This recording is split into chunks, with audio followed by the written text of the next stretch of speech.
Sa harap ng pagkakahuli kay dismissed Mayor Alice Guo, tiniyak ni Pangulong Ferdinand R. Marcos Jr. na magiging mabilis ang resolusyon sa kaso nito.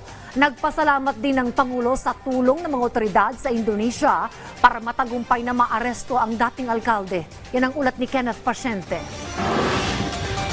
Walang sino man ang makakatakas sa kamay ng batas. Iyan ang binigyang diin ni Pangulong Ferdinand R. Marcos Jr. sa kanyang mensahe kasunod ng pagkakadakip kay dismissed Mayor Alice Guo sa Jakarta, Indonesia.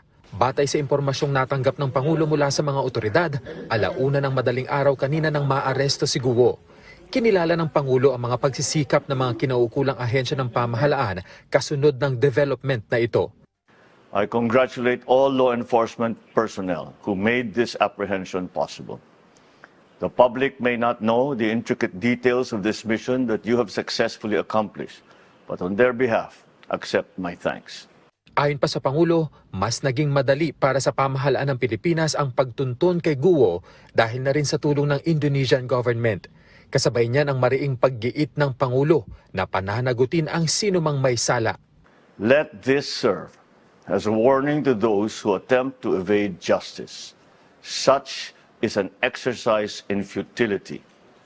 The arm of the law is long, and it will reach you.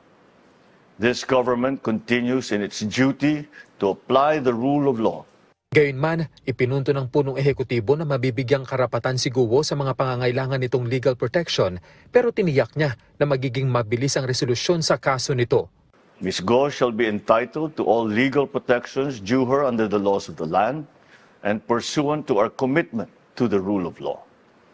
But we will not allow this to prolong the resolution of the case, whose outcome will be a victory for the Filipino people. Isinasaayos na ngayon ang mga detalye para sa pagbabalik sa bansa ni Guo. Kenneth Pasyente para sa Pambansang TV sa Bagong Pilipinas.